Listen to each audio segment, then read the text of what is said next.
And then when you get married, somehow on your wedding night, you're just going to have this magical, explosive experience that's going to be so incredible that you're going to look back at your entire... Bethany laughs as if this is something that she wasn't actively shilling a few months ago. Ma'am, what are you talking about? Okay, hi everybody. Thanks for coming back if you've been here before, or hi, welcome if you're new. My name is Mickey. I'm a therapist and we talk about therapy things on this channel. And today we're talking about Girl Defined again and also sexual compatibility. I was in the process of making an outline for a video about sexual compatibility and why it matters and how it impacts relationships. And then I realized that Girl Defined had made this video. Sex on the first night was not this beautiful, explosive fireworks show. There were the second or the third or the fourth for years. The entire honeymoon. So we're going to talk about how sexual compatibility is important, but also how like flawed, fundy logic dooms relationships all over the world. So let's watch this clip. So out of all the people in the world, on average, only 10% of people can engage with their partner while reaching a climax. And basically what that shows us is that people literally 90% of people who are in emotionally committed relationships have to remove their partner from their gaze. They have to remove that intimacy in order to experience some form of physical pleasure. Couple of things. First and foremost, the statistics that Bethy is referencing here are actually from a religious sexual educator who would ask people to do the thing where they raise their hand at sexual seminars and things like that. So the like out of all the people in the world thing, I don't know where she got that from. That's not true. But also this thing that she's doing where she's extrapolating a piece of very biased and like really small sample sized sourced data and then turning that into, and so therefore people need to pretend that they're not with their partner in order to experience orgasm is what she's referring to. That's not true. We're just making things up. This is like the Girl Defined thing. Bethany, please stop doing this. Like I'm begging, please stop doing this. Okay, I want to show you another section of this video because I think it's important before we move on. So let's watch that. I mean, again, to be so blunt, that's why so many people find masturbating a lot easier. You don't have to be open. You don't have to be intimate. And what's crazy is that you go and you have sex with your spouse, but you're kind of just using them to masturbate. Honestly, it's a really crude way to say it, but you're closing your eyes. You're like, okay, if I can just get rid of you, then I can experience pleasure. I mean, how sad. That's okay. So a lot of this is basically related to Bethany's shock and horror that people do, in fact, close their eyes sometimes during sexual intercourse. I want to be super clear from the jump, off the dome, that's a very normal thing. Lots and lots and lots of people close their eyes at different points during sexual intercourse, physical intimacy, sexual intimacy of many different types for many different reasons, right? We've talked on the channel before about how folks with ADHD and sensory sensitivities will find it easier to orgasm when we remove one or several of our inputs for stimuli, because if our brain has the opportunity to get distracted, we're less likely to orgasm. It's also very common for people to just close their eyes out of a sense of pleasure and just enjoying themselves. It's also very normal for people to do this because you're trying to focus, right? Especially for folks with vulvas. The orgasm gap is a real bitch. And so trying to orgasm with a partner, trying to focus, closing your eyes is a very common response to that. People will also do this because it is just a very vulnerable thing, right? Maybe we feel a sense of ease in trying to orgasm while not being perceived. Maybe it's just a reflex, right? Maybe we're just not thinking about it. There's so many reasons that someone would do this. This doesn't have anything to do with a desire to use your partner as a masturbatory tool. And also, to that end, I want to be clear. While Bethy and Kristen spend a lot of time in this video, we're not going to watch the whole thing because I find it to be drivel, quite frankly. I want to be super clear that while beauty and a sense of, ascending into a greater consciousness, right? Beautiful and earth-shattering and soul-satisfying sex, as Bethy puts it, is a perfectly valid desire to have. Lots of people like having sex like that. I think for a lot of people, this is sort of the difference between like fucking and making love, right? Like that's totally valid and fair. And I want to be super clear. You can desire to have sex that is like using your partner as a masturbatory tool, either as like part of a dominance or a control kink, as part of a consenting and pre-established dynamic that people enjoy, right? There's something to be said for people enjoying like dirty, raunchy sex. Not all of your sex has to be beautiful, I guess, is what I'm saying. And I want to be clear from a clinical perspective that this doesn't make you wrong or bad, right? Sex is a very expansive and unique and specific experience for a lot of folks. And even within the same relationship, within the same dynamic, within the same like small period of time, we might experience a desire for many, many different things. So like, we're going to talk more about that later. I'm going to shut up about it now.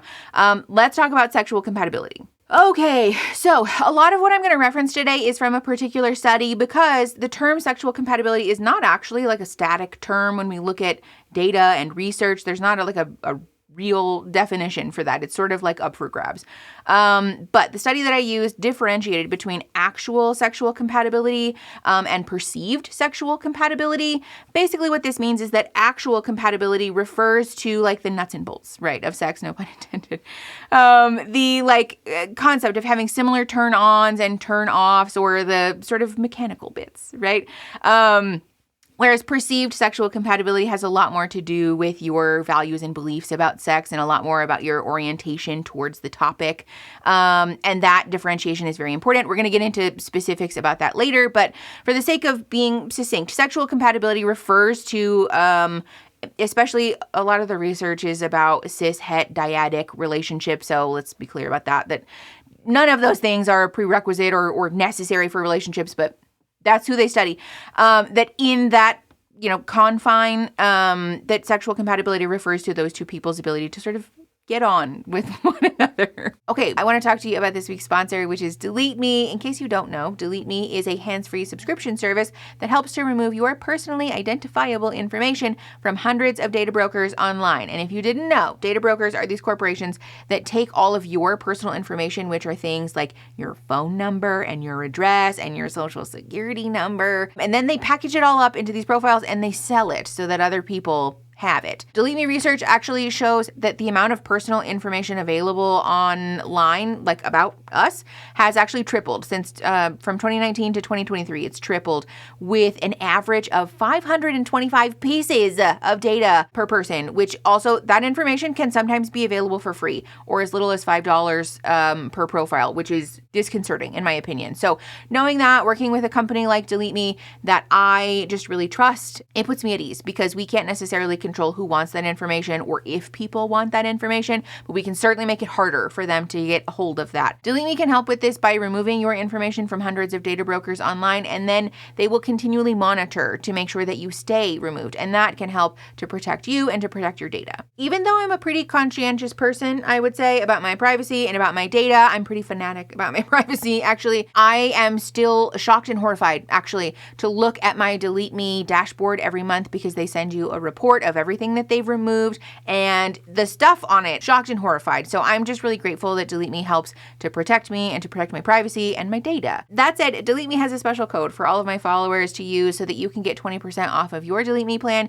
You can go to joindeleteme.com/Mickey Atkins and use promo code Mickey Atkins at checkout. That's joindeleteme.com/Mickey Atkins with promo code Mickey Atkins. Thank you so much to Delete Me for sponsoring this week's video. Let's go ahead and hop back in. Okay, so I want to talk about why sexual compatibility is important. I don't think it's surprising that it's correlated with a higher level of sexual satisfaction in a relationship, which is also then correlated with a higher level of relationship satisfaction. We're going to go over the specifics of what the research says about like the particular components of sexual compatibility that's important, but I do want to be clear that the inverse is also true then. If there is a lack of sexual compatibility, then that is also correlated with a decrease in sexual satisfaction and also relationship satisfaction, right? Important caveat here, though, I want to be clear. Human relationships, it's not a prerequisite or a necessary component for us to have an interest or a desire for sex, right? This conversation often gets turned into a like, well, if you're not interested in sex or your partner's not interested in sex, that therefore there's something wrong with your partner, right? And I want to be very clear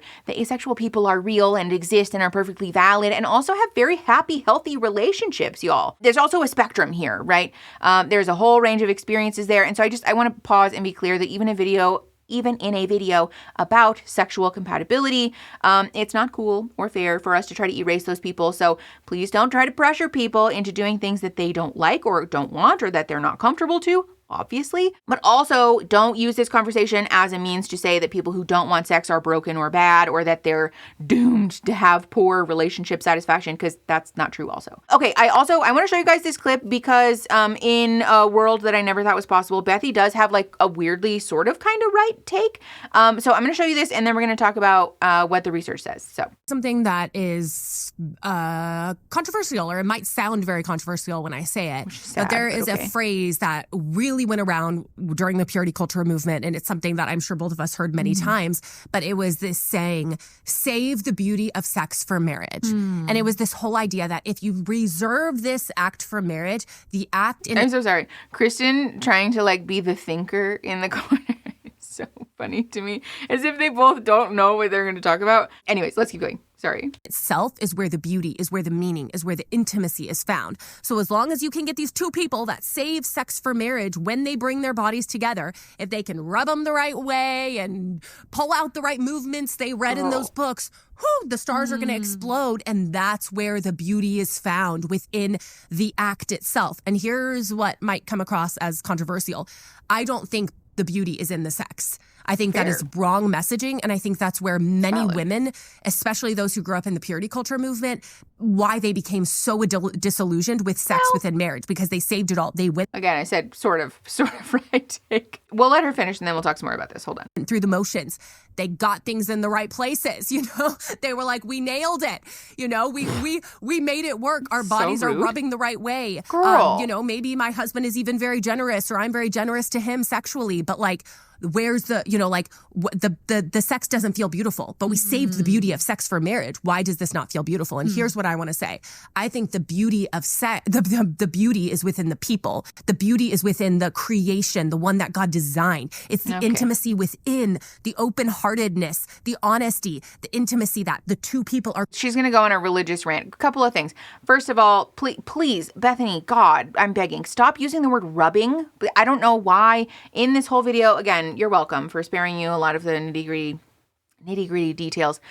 She uses the word rubbing together like 85 times, and it's really off-putting. On top of that, the take that the actual like of sex is not the thing that makes it compatible, essentially. We're sort of— listen, I'm being generous.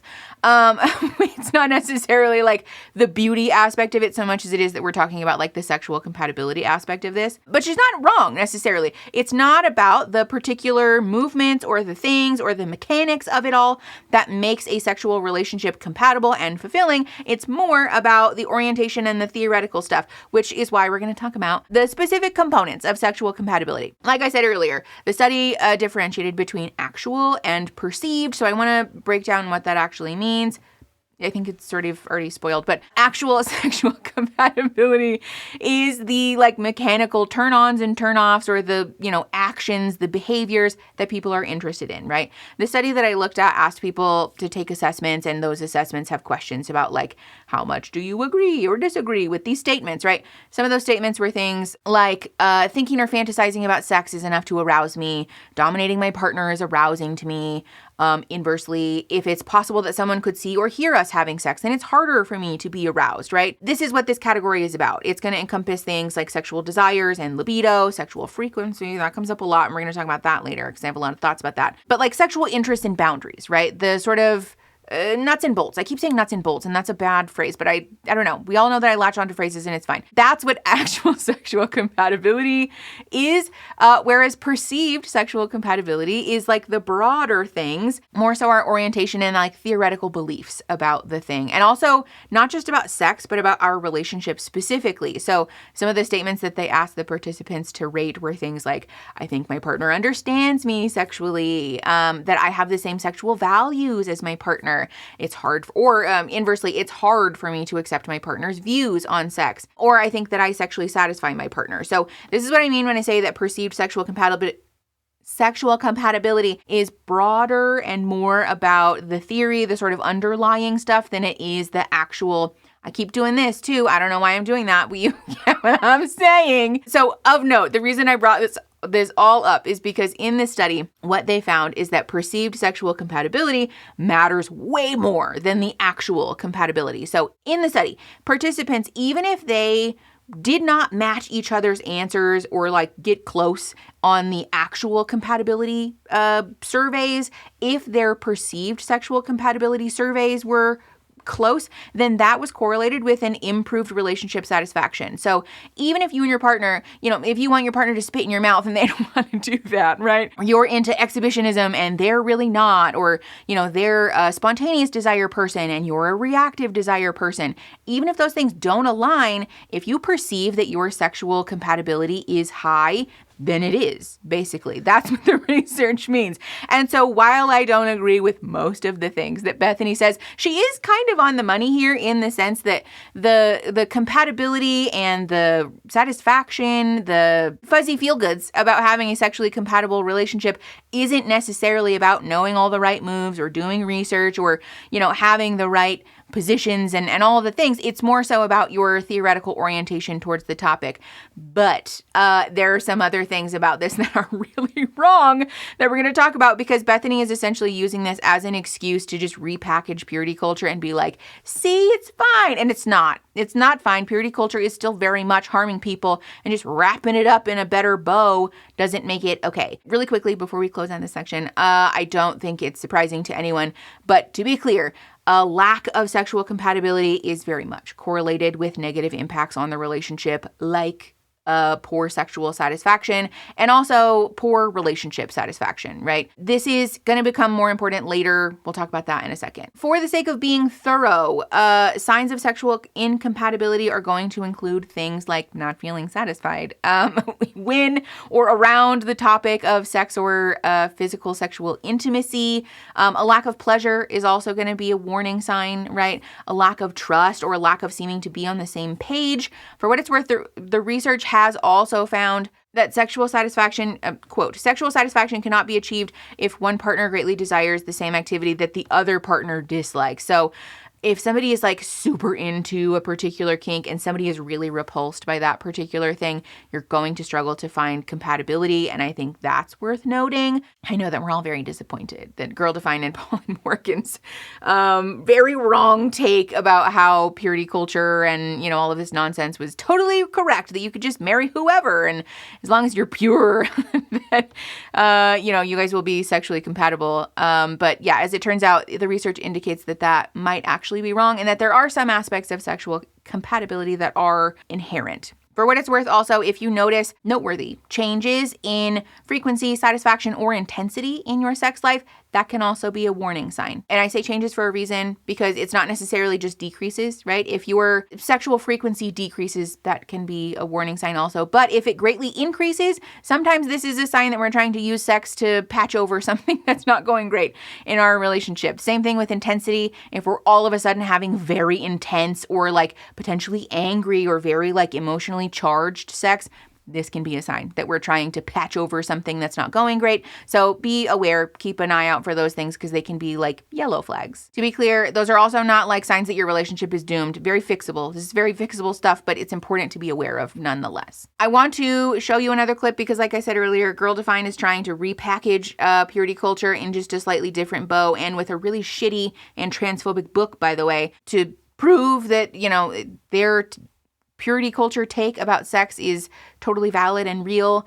And that really the problem was that we just didn't use the word yada enough, apparently. So I'm going to show you this, and then we're going to talk about it. It's almost worldly when in fact sex, we know this as Christians because we see it in Genesis 1 and 2 that God created the male and the female and then created marriage and then placed them in it and said, be fruitful and multiply by having sex, by having intimacy. In fact, you mentioned the word yada, and actually one of the first places that the word yada is used is in the Old Testament, where God is talking about a couple having sex, physical intimacy, and saying that he knew his wife. And then we see it again in the spiritual sense when King David is writing Psalms and talking about God, and he's talking about how God knew him, not sexually, but knew him intimately as a person, knew his heart, loved him, cared for him. The same word knew that's used over here for sex is the same word the Bible uses for how God intimately and deeply knows his children. Yada, yada. I mean, that is mind-blowing. So I'm so sorry. I can't take it seriously. It reminds me of the guy from Ancient Aliens. It's like aliens. It feels like a conspiracy theory. I can't take it seriously. Yeah, I want to be super clear that the purity culture take that we should save sex for marriage and then after the fact just do a fucking whole bunch of work, I guess, to cook the books about your sexual compatibility on the back end is in fact still wrong. This is in fact still incredibly harmful to people. And I want to be super clear that if you are a person that sex feels important or that it matters to you for that to be a part of your relationship, you are not wrong or bad for wanting to explore sexual compatibility or sexual chemistry before you commit to somebody for life. Yada, yada. Or at least for a really long time and then, potentially a really painful and expensive divorce. It's still a harmful and also just like needless take that people cannot explore any aspect of physical or sexual intimacy before they're married. I think this is the other thing about this too. I have been taking a bit of a hiatus from content about Girl Defined and Paul and Morgan because also, quite frankly, I don't know that there's really that much that's particularly that interesting to me. But this stood out to me because Bethy and Kristen, I was very hopeful there for a minute that there was some aspect of deconstruction happening behind the scenes and that there would be transformation, a lessening of the hateful views, right? A decrease in intensity for how hateful and transphobic and awful and queerphobic their views are. But surprise, it's not. Their views are, in fact, mostly unchanged. It seems like a lot of what is happening in the messaging here is that they're adjusting their perspective just enough to make space for them to be doing things that are pleasurable and interesting and that they want because they realize that the impact of things like purity culture was profoundly negative, not just on their lives, but on the lives of all of the other people that they knew and that they have influenced, by the way, that they've directly told to do these things through their platform. And so now, again, we're just sort of trying to repackage this up. We're doing a lot of mental gymnastics to try to make it seem as though purity culture still good. It's just that we went into it with the wrong perspective. And so if we just change the words around it a little bit, then it's still fine. No, it's not. It's still bad. We might talk actually about the degree to which people in fundamentalism experience denial because it truly is fascinating the way that brains will sort of like woo around something in order to avoid incorporating it into our consciousness. I want to be very clear that their perspective about purity culture and trying to say that well, it's fine, actually. It's just that, the problem was that we were focused on the sex and not on the beauty of it, and that's why sex was bad. No, actually, it's not. The research is very clear that being people who are not allowed to explore your sexual compatibility, your chemistry, your physical closeness, and also to develop the trust that's associated with all of those things gradually and slowly over time is correlated with negative outcomes in relationships across the fucking board. I don't know that it necessarily needs to be said, but I am gonna, just for the sake of clearness, talk about why sexual compatibility matters. We talked earlier that it's important for the emotional connection in a relationship, but it's also important for the long-term satisfaction, right? A lack of sexual fulfillment can very much lead to a resentment and a distancing over time. And it's also sort of culturally synonymous with the trust and like feeling seen and seeing each other. That is very important and also necessary, I would say, for most sexual experiences to happen in these long-term relationships. It also has a pretty profound impact on the overall health of a relationship, which I think can't be overstated. Again, I want to be clear, we're talking about the confines of a cis-het dyadic relationship, but within those confines. The research is clear that women who felt emotionally close to a partner reported higher levels of sexual compatibility and were therefore experiencing increased sexual desire, increased motivation regarding sex. I'm assuming this means like an increased desire to initiate sex, but also lower levels of depression, increased levels of sexual satisfaction, and increased levels of relational and marital satisfaction. Whereas men were more likely to relate sexual frequency with sexual satisfaction. I found this very interesting. This is why I said we're going to talk about sexual frequency later, because first of all, this is predicated upon the false belief that sex equals penis in vagina, which is not true. Sex is expansive. It encompasses all different types of acts and behaviors and experiences and encounters, even within a cis-het dyadic relationship. Sex does not have to equal penis and vagina. What am I doing with my hands? I think it's also an interesting view in real time of the way that the orgasm gap affects sexual compatibility and affects desire, because in a cis-het dyadic relationship, men are more likely to experience an orgasm almost every time. I think it's 90% is the statistic, whereas women are nowhere near that percentage likely to experience an orgasm. And so this window into the way that like a frequency, having sex frequently equals sexual satisfaction. More likely because you're experiencing sexual pleasure a lot of the time, if not most of the time, that you're having a sexual encounter. Whereas women, in order to, again, using binary terms, in order to experience an orgasm and experience sexual pleasure, need to have a relationship with the partner where they're able to be closely emotionally vulnerable and communicative and to have an open dialogue about their sexual likes and dislikes.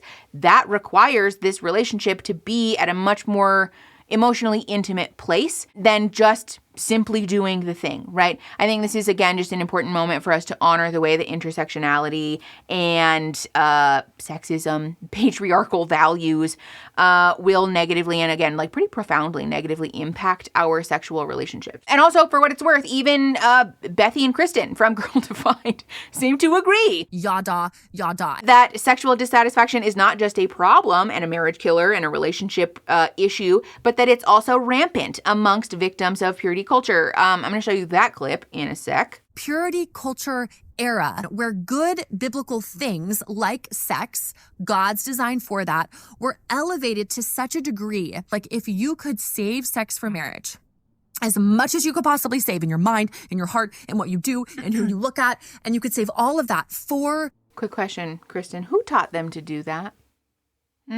And I want to be clear, I know that Bethany and Kristen were not the originators of the purity culture movement, but to get on YouTube and make this video and write this fuck-ass book that you're pretending is some kind of revolutionary concept about purity culture and sex and relationships, as if you weren't on this platform literally like a fucking couple of months ago talking about saving yourself for marriage and being pure and modesty and sexual modesty and all of these things is so incredibly disingenuous, and it's also fucking mean. Like, this is the thing about content creators like this and people in this fundamentalist culture that really gets me, is that this is fucking cruel. To pretend as though you weren't the person who greatly influenced, at the least, greatly influenced people into making decisions that probably, most likely, created a profound harm and negative impact, not just in their personal lives, but in their relationships, is crazy. To pretend that you weren't this person is so confusing and mean. It's cruel. It's wrong, and it's dishonest, and it's cruel, and I just don't fucking relate to this behavior. Like, just be honest. Like, you fucked up. Just take the L. Just take the L. Just be honest that you fucked it up. This is part of... We're going to talk about that another time. It doesn't matter. Let's just keep going. Your wedding night, for your marriage, then you will have reached the ultimate satisfaction that God would ever have for a human being. Like, that is the ultimate way to enjoy it to the max. And yes, I believe in all of that, God designed it for marriage. It should be enjoyed within marriage. But the problem was that the emphasis was so much on saving it for marriage. Yeah, and that was the problem. Before is like bad. Don't think about it. Don't even try to like understand and grow and learn about God's design for sex. Just save it all. Yeah. And then when you get married, somehow on your wedding night, you're just going to have this magical, explosive experience that's going to be so incredible that you're going to look back at your entire... Bethany laughs as if this is something that she wasn't actively shilling a few months ago. Ma'am, what are you talking about? Single years and all of the sacrifices and the waiting and the struggles and the praying, Lord, help me stay pure. You're going to look back and say, it was all worth it for this moment. Every single sacrifice. And that did not happen for so many people who grew up in the purity culture. They got married and experienced a lot of disillusionment, a lot of confusion. The sex on the first night was not this beautiful, explosive fireworks show. There were the second or the third or the fourth for years. The entire honeymoon. Yikes. Totally no resentment there from Bethy. The way that people will be in the bathroom just shitting. But also, from the time that I hear the rattling of the toilet paper roll to the toilet flushing is like a grand total of 2 seconds. I just know whoever that was like, wipe done. There's a one wiper and out. It Whoever that is has an itchy asshole. Listen, I want to be clear. I empathize with the fact that these women were simultaneously victims of purity culture while also perpetrating harm.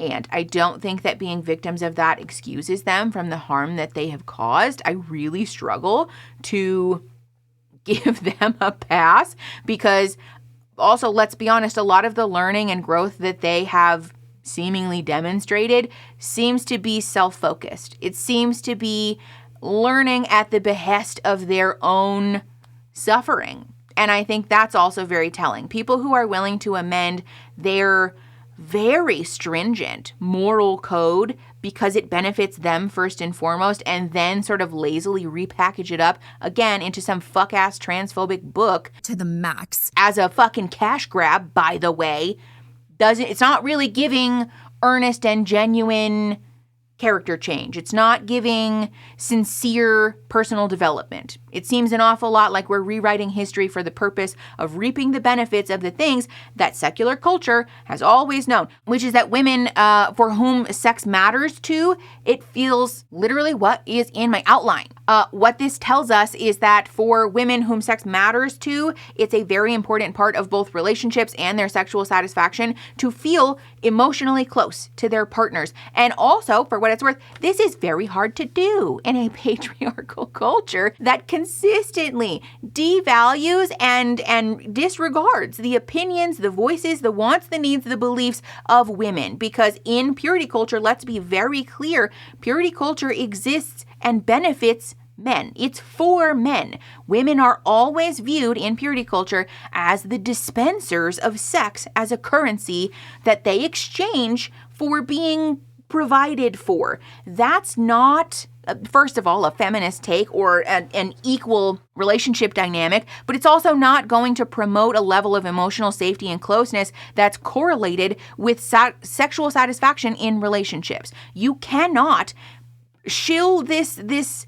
belief about, well, you can be sexually compatible and, we just uplifted the wrong thing and, blah, blah, blah, just do all of this stuff, but then also simultaneously uplift this patriarchal culture that shits on women and disempowers women and also actively encourages men to not just disregard them and not care for them, but in some cases be abusive towards them. You can talk about yada all you want to, but that doesn't change the fact that purity culture and fundamentalist religious culture is doomed to fail women from the beginning. Yada. Real quick, I want to talk about some ways that you can improve sexual compatibility because, like I said, it is a workable issue.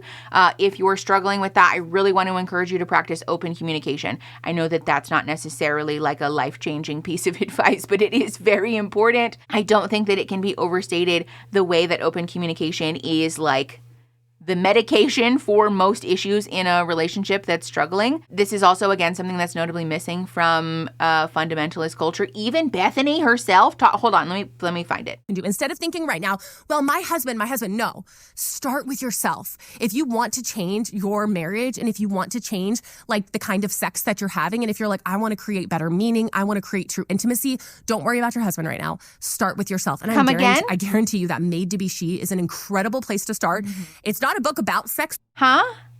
Literally, what are we talking about? This is what I'm saying. I think it's very transparent, in my opinion.